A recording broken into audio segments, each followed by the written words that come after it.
I have a great time with my life, and I want to share it.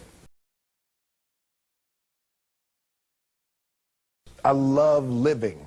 I think that's infectious. It's something that you can't fake. Greatness is not this wonderful, esoteric, elusive, God-like feature that only the special among us will ever taste. You know, it's something that truly exists in all of us. It's very simple. This is what I believe, and I'm willing to die for it. Yeah. Period.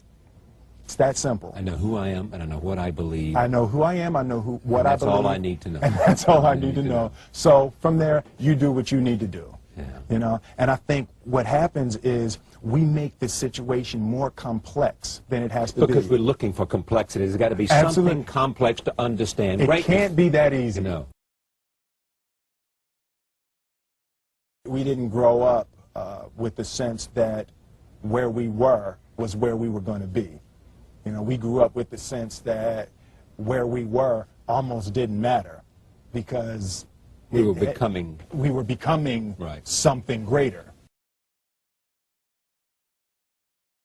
The separation of talent and skill is one of the greatest misunderstood concepts for people who are trying to excel, who have dreams, that want to do things. Talent you have naturally. Skill is only developed by hours and hours and hours of beating on your craft. I've never really viewed myself as particularly talented. Where I excel is ridiculous, sickening work ethic. You know, while the other guy's sleeping, I'm working. While the other guy's eating, I'm working. There's no easy way around it. No matter how talented you are, your talent is going to fail you if you're not skilled. Mm-hmm. You know, if you don't study, if you don't work really hard and dedicate yourself to being better every single day, mm-hmm. you'll never be able to communicate with people, with your artistry, the way that you want. So the only thing that I see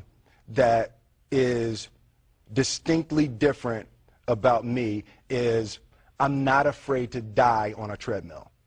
You might have more talent than me, you might be smarter than me, but if we get on the treadmill together, right, there's two things. You're getting off first, or I'm going to die. It's really that simple.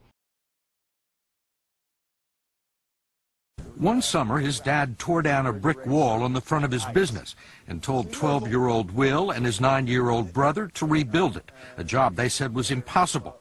It took them a year and a half, but they did it. And he said, now don't you ever tell me it's something that you can't do. You don't try to build a wall.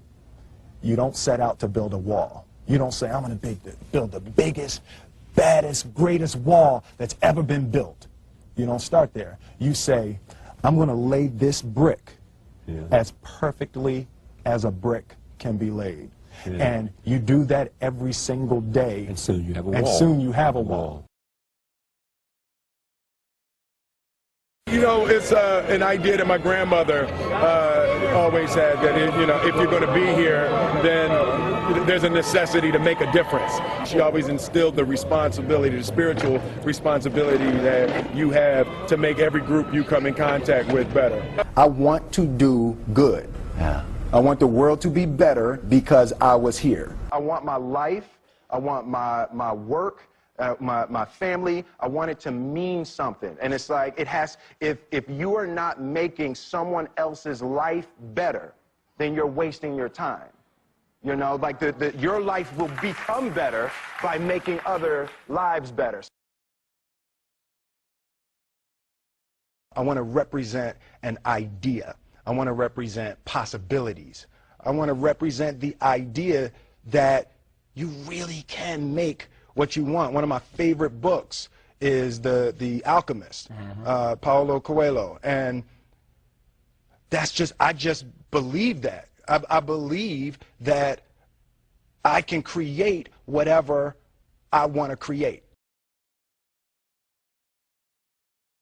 The first step before anybody else in the world believes it is you have to believe it.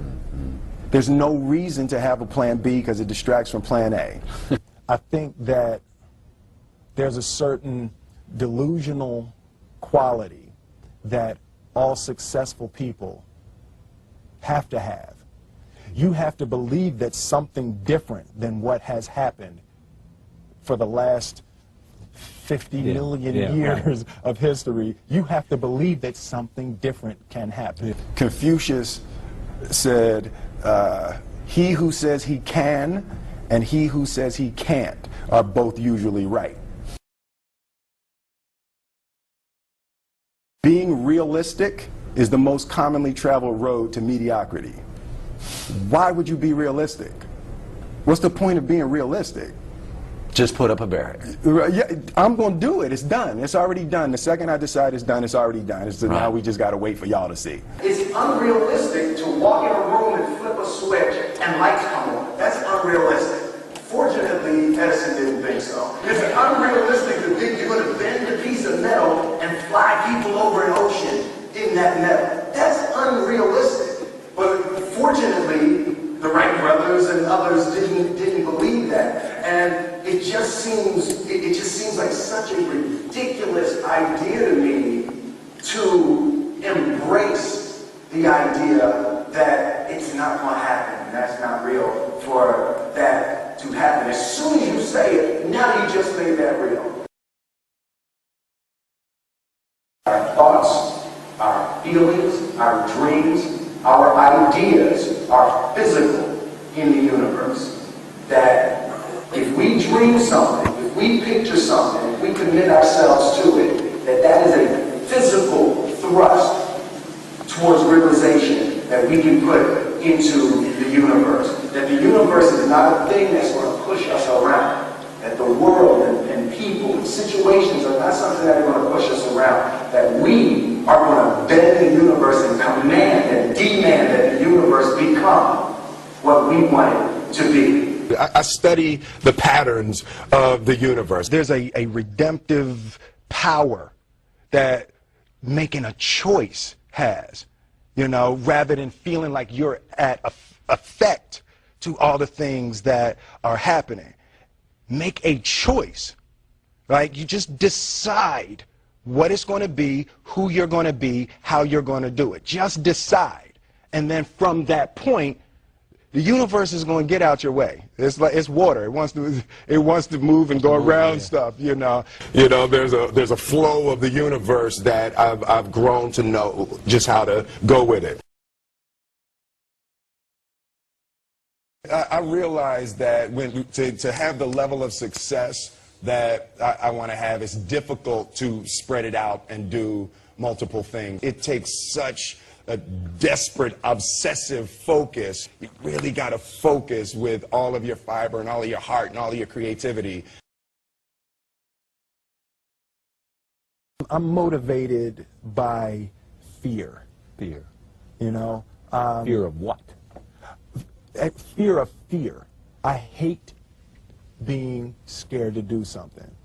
And I think what developed in my early days was the attitude that I started attacking things that I was scared of. It was Franklin Roosevelt said the only fear you have to fear is fear itself. Absolutely. Remember that? Absolutely. Yeah. You can't be scared to die for the truth. The truth is the only thing that's ever going to be constant. Don't ever let somebody tell you you can't do something. Not even me. All right? All right. You got a dream, you got to protect it. People can't do something themselves. They want to tell you you can't do it.